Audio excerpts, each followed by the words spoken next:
पाकिस्तान की इकोनॉमी है वो अंडर क्राइसिस है, do you think it will affect India?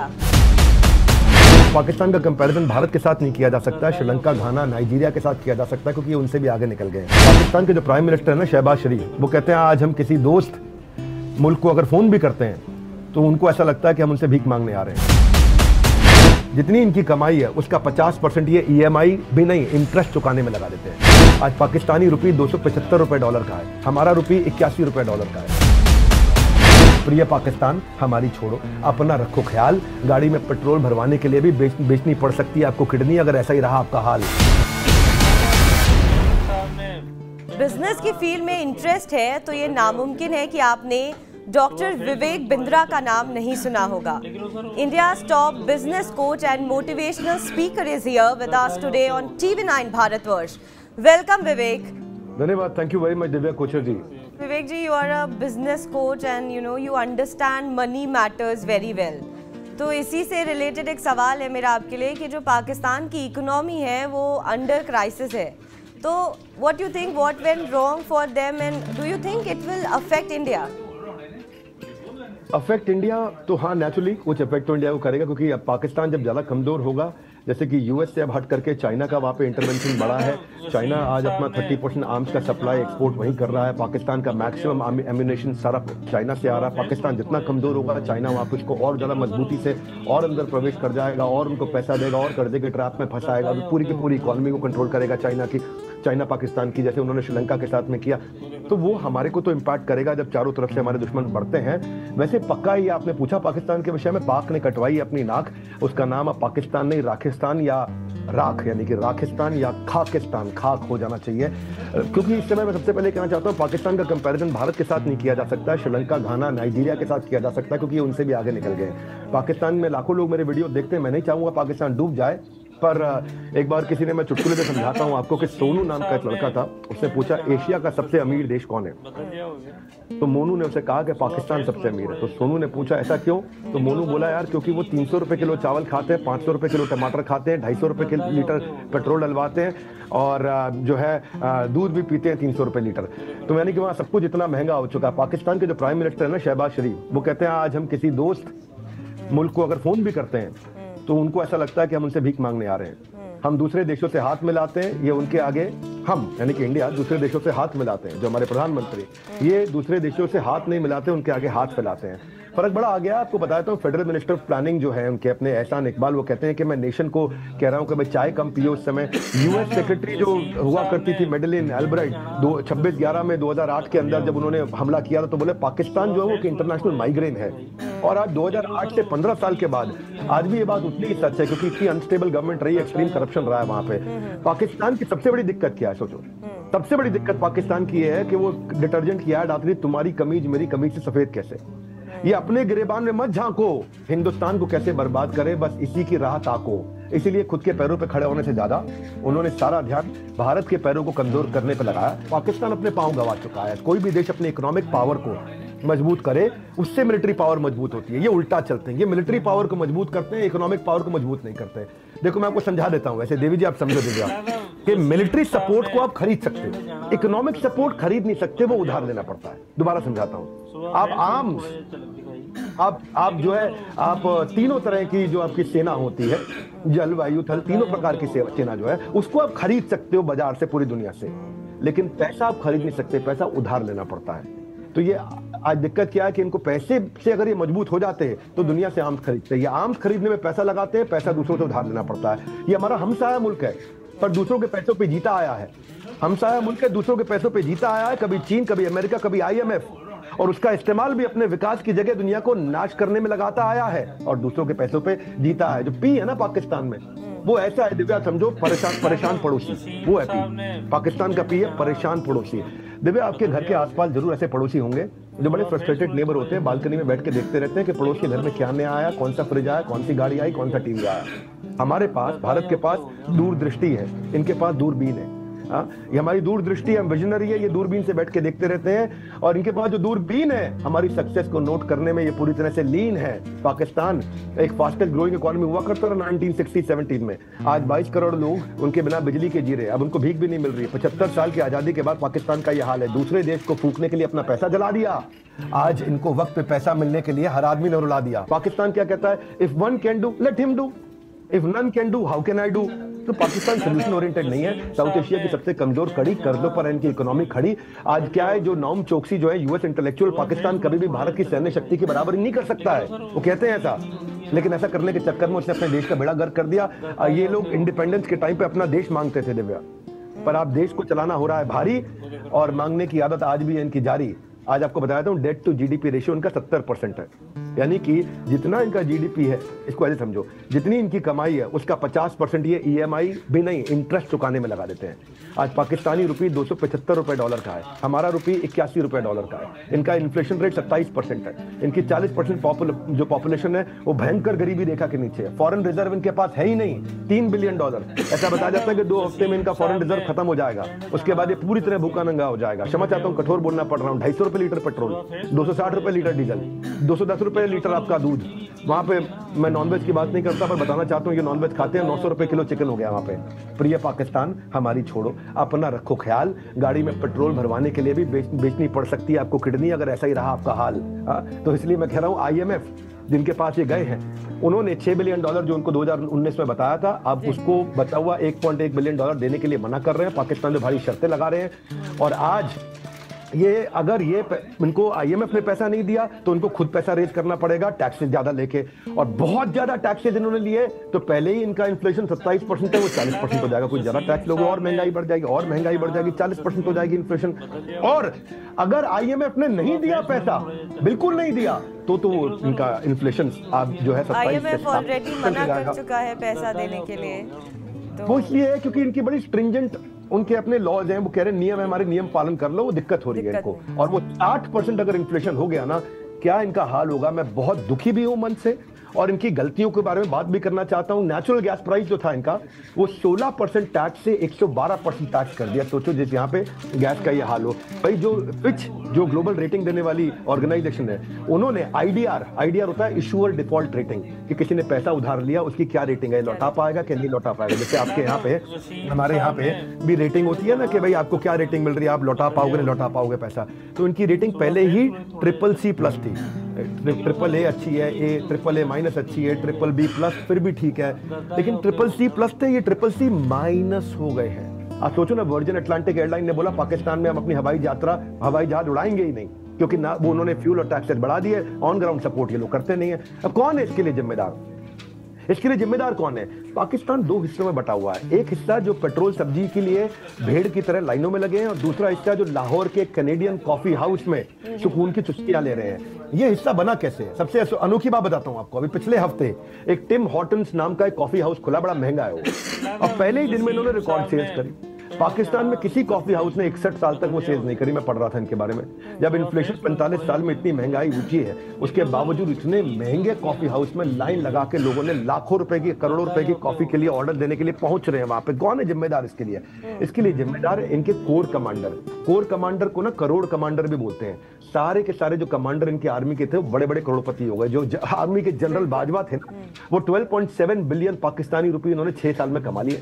12.7 billion Pakistan. Bajwa की जो पत्नी है वो टैक्स भी फाइल नहीं करती थी उनके प्रधानमंत्री बनने से पहले, आज वो बिलियनर हो चुकी है 6 साल के अंदर। पाकिस्तान के जो आर्मी जनरल है वो पूरे पाकिस्तान का 12% जमीन उनकी खुद की है, चाहे वो रेजिडेंशियल हो, कमर्शियल हो, फर्टाइल हो। इतना ज्यादा करप्शन है वहां पे। अब बात होगी मौज की, जिक्र होगा पाकिस्तान की फौज की। जब बात होगी भाइयों मौज की, जिक्र होगा पाकिस्तान की फौज की, क्योंकि वही मौज मारते हैं। इनका एक ही एजेंडा, मौका मिले तो लूट लो। आयशा सिद्दीका के बारे में बताया तो सीनियर डिफेंस एनालिस्ट है इनकी, वो कहती है पाकिस्तान की आर्मी की जो प्राइवेट वेल्थ है वो $20 बिलियन है। $10 बिलियन इनकी जमीन है, $10 बिलियन का इनका पैसा है। 33% जो मैन्युफैक्चरिंग है वो आर्मी के लोगों के पास है। 7% प्राइवेट एसेट वो आर्मी के लोगों के पास है। आर्मी अपनी फाउंडेशन के माध्यम से 100 से ज्यादा कंपनियां चला रही, banking, school, university, tourism, insurance, construction, IT, oil business, shipping. Army का काम है चलाना, आर्मी का काम है। यही यहाँ पे कई बार ऑपोजिशन वाले भी आके बोलते हैं बिजनेस सरकार क्यों करेगी बिजनेस, आर्मी क्यों करेगी बिजनेस बिजनेसमैन को करने दो। देखो चक्कर क्या है मैं बताता हूँ, उससे असर क्या आता है आपको, उतनी कर रही आर्मी करने दो, आपका सवाल होना चाहिए, मैं समझाता हूँ। जब सैया भय कोतवाल तो डर काहे का भाई, जब आपका पति ही कोतवाल है तो आपको डर किस चीज का लगेगा। जब आर्मी बिजनेस कर रही है चोरी करके रख ले, क्योंकि आर्मी पकड़ने वाली होती है, वो पकड़ेगी। बेनजीर भुट्टो को देखो ना, $1.5 बिलियन उसने, इमरान खान को देखो, उन बेनजीर भुट्टो $1.5 बिलियन का, इसको देखो बहुत छोटा काम किया इमरान भाई ने। क्या किया इन्होंने, $2 मिलियन के इनको गिफ्ट मिले थे, वो जो आपके सऊदी क्राउन प्रिंस है मोहम्मद बिन सलमान, उन्होंने इनको एक एंटी घड़ी दी थी, एक गोल्ड का पेन दिया था, एक अंगूठी दी थी और शर्ट में लगाने वाले कफलिंग दी। ये भाई उनको भी बेचा है, दिखाता है उसकी मैं क्या करूंगा गोल्ड के पेन का, इसको बेच के पेन से मुझे लिखना क्या है, हम लोग लिखने पढ़ने वाले, पैसा दे दो हमारे को। बुरा नहीं मानना भाई पाकिस्तान के लोग, आज आपके यहाँ पे इसलिए समस्या आ रही है। शहबाज शरीफ जो आपके प्राइम मिनिस्टर है, वो $14 बिलियन के रुपए के मनी लॉन्ड्रिंग केस में यूके को लड़ रहे हैं इस समय। उनके जो बड़े भाई थे पहले प्रधानमंत्री नवाज शरीफ, अभी शहबाज शरीफ है, बड़े भाई नवाज शरीफ थे पहले, वो भाग गए एग्जाइल में लंदन के अंदर 2019 से 7 साल की जेल उनको पाकिस्तान ने सुना रखी है मनी लॉन्ड्रिंग के केस में। तो एक चुटकुला समझाता हूं आपको, एक पाकिस्तानी भारतीय से बोला, आप लोग चोरों के साथ कैसा सलूक करते हो? तो भारतीय ने जवाब दिया, हम चोरों के साथ कैसा सलूक करते हैं, हम अच्छा सलूक करते हैं, उसे इंसान की तरह ट्रीट करते हैं, उसे हम लोग जेल में अच्छा खाना देते हैं, उसको जेल में हम गर्म कपड़े देते हैं, उसको लंबी अदालती कार्रवाई से गुजरना पड़ता है, लेकिन जेल में सुकून की जीवन जी पाता है वो। पाकिस्तानी कहता है तुम क्या आराम देते हो अपने चोर को, हम तो उसको वजीर आजम बना देते हैं अपने यहाँ चोर को। तो देखो पाकिस्तान की हालत इस समय खराब है, कंपेयर करता हूँ इंडिया के साथ में, वो बेचारे GDP $376 बिलियन है, हम $3.4 ट्रिलियन है, हमारी GDP पाकिस्तान से 10 गुना ज्यादा बढ़ी है। ये क्या कहती, क्यों हमसे लड़ना चाहते हैं? अरे भाई फोकस करो अपने सोल्यूशन पे। इनकी GDP ग्रोथ रेट 2% है, हमारी लगभग 7% है। इनकी GDP पर कैपिटा इनकम $1,600 है, हमारी इस समय $2,500 से $3,000 पहुंच गई है। इनके यहाँ इन्फ्लेशन रेट 27 से 60% जा रहा है, हम लोग 5% इन्फ्लेशन पे है। इनके यहाँ फॉरेन रिजर्व है ही नहीं, खत्म हो चुका है, $2 बिलियन बचा है। हमारे यहाँ फॉरेन रिजर्व लगभग $650 बिलियन है, 6th इन द वर्ल्ड। हम इनसे 200 गुना ज्यादा, 200x। विवेक जी अभी फिलहाल जो है हम इंडिया से तो कोई कंपैरिजन है नहीं पाकिस्तान का, लेकिन जिस तरीके से जिस क्राइसिस से जो है पाकिस्तान गुजर रहा है, तो आसपास की पॉलिटिकल पार्टी इमरान खान शहबाज शरीफ में जो है छीटाकशी चल रही है। लेकिन ये माना जाता है कि जब इमरान खान प्रधानमंत्री रहे हैं जितने समय के लिए भी पाकिस्तान में, तो इस तरीके की जो है आपदा नहीं आई जो शहबाज के रहते हुए आ रही है। तो क्या आपका मानना होगा कि कंपेरेटिवली शहबाज शरीफ से इमरान खान पाकिस्तान के लिए बेहतर प्रधानमंत्री थे? नहीं, मुद्दा ये है कि ये बेहतर थे कि नहीं थे, आप ये समझ लीजिए। आज बहुत बदतर है। मैं ये बताऊं कि देखो, अब आप मुझसे बोले कि 2 चोर में बताओ कौन बड़ा चोर कौन छोटा चोर। आप बांग्लादेश में कंपेयर करो ना, हालत क्या कर दी है। बांग्लादेश ही इनसे बहुत आगे है इस समय। आप बांग्लादेश से शुरुआत में कंपेयर भी कर रहे थे। आप सोचिए ना, आज पता है समस्या क्या है? आज समस्या ये है कि आज भारत की तरफ पूरी दुनिया देख रही है रशिया और यूक्रेन कॉन्फ्लिक्ट में कि हम रिजॉल्व कराएं। भारत दूसरा सबसे बड़ा डोनर बन चुका है लोगों को गरीबी से, तकलीफों से बाहर निकालने के लिए दुनिया के अंदर। $70 बिलियन हमने आज इंडिपेंडेंस से अब तक दूसरे गरीब देशों को दान किया है। और इनको देख लो, $70 बिलियन छोड़ो, इनको कोई $7 बिलियन, कोई $1 बिलियन भी IMF देने को तैयार नहीं है। आज तो टर्की पाकिस्तान की बेइज्जती कर रहा है। अजीम जमाल जो है वहां पे प्राइम मिनिस्टर ऑफ टर्की के जो स्पेशल असिस्टेंट है, वो कह रहे हैं भैया शहबाज शरीफ मत आना यहाँ पे, हम तुम्हारे को यहाँ पे नहीं देख सकते इस समय। पाकिस्तान क्या बोल रहा है? अच्छा चलो छोड़ो, अब आपके यहाँ तकलीफ है, हम आपसे अब इस समय और दान नहीं मांगेंगे, हम आपकी मदद करना चाहते हैं, हम आपको दान ही नहीं मांगेंगे आपसे। ये क्या मदद करी भाई तुमने? आप ये छोड़ो, अब मैं आपको समझाता हूँ। ये सारा समस्या इसलिए है क्योंकि इन्होंने ध्यान नहीं दिया। ये पाकिस्तान एम्बेसडर जो चाइना के, वो बोलते हैं कि हमारा चाइना से जो रिश्ता है वो पहाड़ों से ऊंचा है, वो समुंदर से गहरा है, वो स्टील से मजबूत है, वो स्वीटर देन हनी है। तो चाणक्य पंडित ने कहा था, एनिमीज एनिमीज अ फ्रेंड, दुश्मन का दुश्मन दोस्त होता है। उसी चक्कर में चले गए क्योंकि चाइना इनको कश्मीर पर सपोर्ट करता है। UNSC में जब इंडिया आकर के कोई रेजोल्यूशन पास करने की कोशिश करता है, वो वीटो पावर के साथ में टेररिस्ट जो ऑपरेट कर रहे हैं पाकिस्तान में नॉकडाउन कर देता है, क्योंकि चाइना के पास जो पावर है इस समय, तो वहाँ उसको सपोर्ट करता है। और पाकिस्तान लगा हुआ है कि भाई मैं आपकी पीठ खुजाऊंगा, आप मेरी पीठ खुजाओ, तुम्हें तिब्बत और ताइवान, हम वहाँ पे तुम्हारा सपोर्ट करेंगे।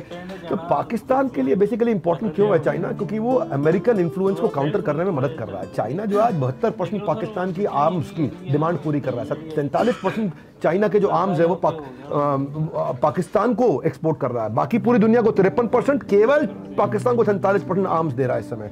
तो अमेरिका जब अफगानिस्तान से बाहर हुआ था ना, जिस समय अफगानिस्तान से बाहर हुआ तो चाइना को लगा अब अमेरिका घुसना नहीं चाहिए, इसलिए चाइना वहां घुस गया। और ये लोग मिल करके सोचते हैं कि ये इंडिया को तंग करेंगे, चाइना का इन्फ्लुएंस यहाँ बढ़े, यूएस की पावर अथॉरिटी कम हो जाए।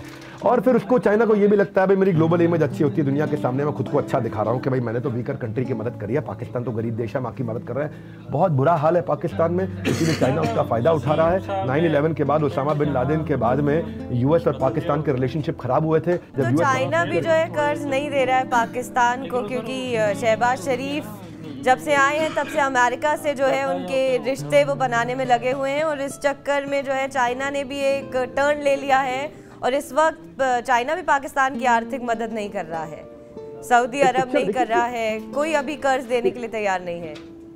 एक पिक्चर आपने देखी थी, हेरा फेरी थी, कौन सी थी, कहता है बाबूराव का स्टाइल है। ये चाइना का स्टाइल है, ये थोड़े दिन के लिए चाइना वेट कर रहा है, ये देख रहा है कि लौट के उनके पास आएंगे और तब जो है उसके पास नेगोशिएशन पावर बढ़ चुकी होगी, ये और लूटेगा। बड़े लुटेरे जो होते हैं ना, वो क्या करते हैं, सामने वाले को पहले बर्बाद होने देते हैं, फिर जाकर के खाते हैं, सस्ते में मिल जाता है। देखो जैसे ना, ये ऐसे समझो उसको, एक कंपनी है हमारे देश के मित्तल जी की एक कंपनी है स्टील की, आर्सिलर स्टील मित्तल जो है ना, तो आर्सिलर मित्तल यही करते हैं, वो एक्विजिशन पे काम करते हैं। 100 रुपए की चीज को 20 रुपए में खरीदते हैं, जब वो डूब रही होती है तब उसे खरीदते हैं, और 100 रुपए की चीज को 20 में खरीद के उसको 200 का बना देते हैं। चाइना यही करना चाहता है। चाइना अभी इस समय हर समय आगे रहे, ले लो हमसे ले लो, तो चाइना की इज्जत नहीं होगी। तो ये आप इसको हेरा फेरी पिक्चर के बाबूराव की तरह देखो, ये बाबूराव का स्टाइल है, चाइना का स्टाइल है, इसलिए थोड़ा रुक करके आएगा। ये तो उनके अल्टीरियर मोटिव्स हैं। आप सोचो ना, क्यों जाएगा पाकिस्तान उनके पास? 150 यूएन के ब्लॉक लिस्टेड आतंकवादी इस समय पाकिस्तान में रहते हैं। अब यूएनएससी में जब इनके खिलाफ में जब कोई वोटिंग होती है तो चाइना वहां इनके सपोर्ट में उतर आता है। इनको चाइना की बहुत जरूरत पड़ेगी। ग्लोबल टेररिस्ट आज भी सारे पाकिस्तान से ओपनली ऑपरेट कर रहे हैं, तो पाकिस्तान अपनी इमेज टेररिस्ट को दोनों को ग्लोबल स्टेज पे बचाने के लिए यूएनएससी की जो उसके पास में वीटो पावर है उसका इस्तेमाल करेगा। और ये डूबते को तिनके का सहारा है। और ये आप सोचो ना, पिछले 20 साल में यूएस ने $32 बिलियन दिया और पिछले कुछ सालों में चाइना ने $30 बिलियन दे दिया। तो चाइना अभी है साथ में। शहबाज शरीफ बोल भी रहे हैं कि हमारी इकोनॉमिक चैलेंज इस समय अनइमेजिनेबल है। IMF जो बोल रहा है वो हम मान नहीं सकते, और अगर हम नहीं माने तो हम कहीं के रहेंगे नहीं। तो इसलिए अभी ये दोनों तरफ ट्राई मारते रहेंगे और चाइना तब इनको सपोर्ट करने के लिए आएगा। वैसे भी आपको बता दूं, पिछले लगभग 75 साल की आज़ादी में ये 23वां बेल आउट है पाकिस्तान के लिए। हर 3 साल में पाकिस्तान कटोरे के लेवल पे आ जाता है भिक्षा मांगने के लिए, और उसके बाद IMF आकर के उसको जिंदा करता है मरे हुए पाकिस्तान को। तो 75 साल में 24 बार इस समय ये अब तक जाकर के IMF से बेल आउट ले चुके हैं। पूरी दुनिया में इतना बेल आउट किसी ने नहीं मांगा, पूरी दुनिया में ये एकमात्र ऐसा देश है जो हर 3 साल में बैंक करप्ट होने के एवरेज निकाल के बता रहा हूं। ये नहीं कह रहा हूं हर तीसरे साल होता है, पर एवरेज हर 3 साल में खत्म हो जाता है। सऊदी अरेबिया से ये कोशिश कर रहे हैं अभी 4 बिलियन के लिए, UAE से कोशिश कर रहे हैं 1 बिलियन के लिए, और चाइना को ये 1.5 बिलियन के लिए रिक्वेस्ट कर चुके हैं। 1 बिलियन के आसपास IMF से भी ट्राई कर रहे हैं। अब देखो आगे क्या होता है। इंडिया के साथ में मैं समराइज कर देता हूं, इंडिया के साथ में पाकिस्तान का कमजोर होना, साउथ एशिया और पाकिस्तान पर चीन की पकड़ और ज्यादा मजबूत बना देना है। जितना ज्यादा इंडिया ये कमजोर होगा, चीन और अंदर घुसेगा। IMF बेल आउट नहीं करेगी, चीन फिर से हीरो बनेगा, पाकिस्तान का इस्तेमाल करके भारत को घेरने में लगेगा। इंडिया के 2 पड़ोसी श्रीलंका और पाकिस्तान दोनों कमजोर तो सार्क और ज्यादा कमजोर तो चाइना और अंदर घुसता है। और पाकिस्तान के लिए अगर आप मुझसे पूछे सुझाव क्या है, सुझाव ये है कि पाकिस्तान को अपनी इकोनॉमी में भरोसा देने के लिए एंटरप्रेन्योर्स को आगे बढ़ाना चाहिए। शॉर्ट टर्म लॉन्ग टर्म दोनों पे काम करना चाहिए। शॉर्ट टर्म में मतलब IMF और चाइना से पैसा उठाए, और लॉन्ग टर्म में रिस्ट्रक्चर करे एनर्जी सेक्टर को, कैश की इकोनॉमी को बंद करें। जो कच्चे के धंधे चल रहे हैं, इनके सारे काम कच्चे में हो रहे हैं, मनी सर्कुलेशन के उसको बंद करें, टेररिज्म को रोके। 20% इनकी GDP कच्चे में चल रही है, और स्ट्रेटेजिक लोकेशन है भाई, इनकी लोकेशन बहुत अच्छी है देवी जी। ये साउथ एशिया, सेंट्रल एशिया और वेस्ट एशिया के बिल्कुल बीच में बैठे, रीजनल इकोनॉमिक हब है ये। अगर वहां इंफ्रा अच्छा कर दें और ग्लोबल ट्रांसपोर्टेशन के लिए इंफ्रा अच्छा कर दें, सड़कें बनाए जहां से क्रॉस बॉर्डर ट्रांसपोर्टेशन और बिजनेस अच्छा हो, तो और रेवेन्यू जनरेट करेंगे। एक्सपोर्ट इनके हो नहीं रहा, उसको कराएंगे, जिसके कारण खत्म हो गया। लेकिन जिस तरीके का टेररिज्म बढ़ रहा है, अब तो इनके साथ वो सिलसिला हो गया है स्नेक्स इन द बैकयार्ड। तो जो है TTP से लेके सारे इनके उल्टे हो चुके हैं। तो इस दौर पे ना तो कोई बड़ी कंपनियां पाकिस्तान में इन्वेस्ट करना चाहती हैं, ना अगर आप खिलाड़ियों की बात करें तो वो पाकिस्तान में जाके खेलना चाहते हैं। तो ये भी एक जो है बहुत बड़ा डार्क साइड है पाकिस्तान का, कि अगर वो चाहें भी तो जो निवेशक हैं वो आने से कतराएंगे। जिस तरीके का बिल्कुल नहीं आएंगे, बिल्कुल नहीं आगे दिव्य, आपने बिल्कुल ठीक बोला। इस सब ना लीडरशिप पर डिपेंड करता है। जब लीडरशिप मजबूत होती है तो चीजें अच्छी होती है, लॉन्ग टर्म होती है। मैं बहुत सालों के बाद हमारी इस वित्त मंत्री की तारीफ इसलिए करता हूं क्योंकि इन्होंने बांटने की चक्की जगह लॉन्ग टर्म इंफ्रास्ट्रक्चर में पैसा लगाया है, जिससे इकोनॉमी बचती है। बांटने से इकोनॉमी घटती है। 1 रुपए की रेवड़ी बांटो, 90 पैसे की इकोनॉमिक एक्टिविटी होगी, और 1 रुपया इंफ्रास्ट्रक्चर पर लगाओ, 3.5 रुपए की इकोनॉमिक एक्टिविटी होगी। इन्होंने, जो हमारी सरकार ने अच्छा काम किया है, मेरे लिए ये वित्त मंत्री बहुत बुद्धिमान रही है। मैं चाहे वो किसी भी पॉलिटिकल पार्टी की होती, आज ये कांग्रेस की होती तो भी इनकी तारीफ करता, आम आदमी पार्टी की होती तो भी करता, बीजेपी की है तो भी करता। तो जब आपने वित्त मंत्री का जिक्र कर दिया तो मैं चाहूंगी कि आपके जवाब के साथ जो है आप बजट पर भी जो है कुछ अपना बता दें जनता को कि इस लेट हो गया है, लेकिन फिर भी आपने पूछा है। बजट पे मैंने काफी चर्चा आपने वित्त मंत्री का जिक्र किया तो फिर मुझे लगता है कि बजट पे अगर आप कुछ अपना बता दें तो। देखो आप ऐसे समझो 4.5 लाख करोड़ से 5 लाख करोड़ से 7 लाख करोड़, 7 से 10-12 लाख करोड़ इस समय इन्होंने जो इंफ्रा पे इन्वेस्टमेंट बढ़ाया है। इंफ्रा पे इन्वेस्टमेंट बहुत जरूरी होता है, वही हमारी इकोनॉमिक एक्टिविटीज को पुश देता है। आप सोचो 25 किलोमीटर की छोटी सी नोएडा एक्सप्रेसवे है, उसके कारण 1 लाख मकान बन गए, उसके कारण 25,000 ऑफिस बन गए, उसके कारण मॉल्स बन गए, उसके कारण कितनी इकोनॉमिक एक्टिविटी हुई। तो इंफ्रास्ट्रक्चर में पैसा लगाना ये लॉन्ग टर्म में बहुत बेनिफिट देता है। इस सरकार ने अपनी कमाई को भी बढ़ाया है, 10 लाख करोड़ से लगभग 13 लाख करोड़ का टैक्स कलेक्शन भी इन्होंने किया है। और इन्होंने सबसे डिफिकल्ट समय में, जब आस पास में सबका हो गया था हाल बेहाल, हमारी अभी भी मजबूती से चल रही है चाल। उसका कारण यही है कि डिसीजन उन्होंने लॉन्ग टर्म लिए हैं, शॉर्ट टर्म नहीं लिए हैं। और कुछ कमियां तो सारे बजट में रहती हैं, एक बजट कोई संपूर्ण परिपूर्ण तो होता नहीं, ये भी परिपूर्ण नहीं है। लेकिन मैं जब ये एंटरप्रेन्योरशिप को इंफ्रास्ट्रक्चर में पैसा लगाते तो मुझे लगता है ये लॉन्ग टर्म चलेगा। ये अमृतकाल वाला बजट वास्तव में था, तो मैं इस बजट को हमेशा आसानी से 8 नंबर देता हूं 10 में से।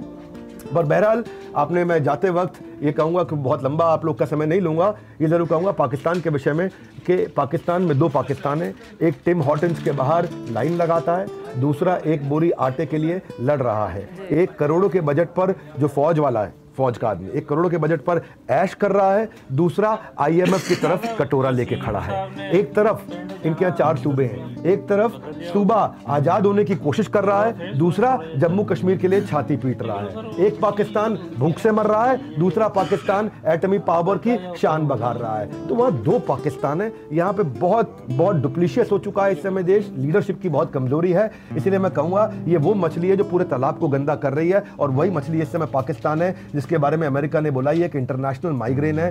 अब जिसको ये फोन करते हैं उसको लगता है पैसे मांगेगा।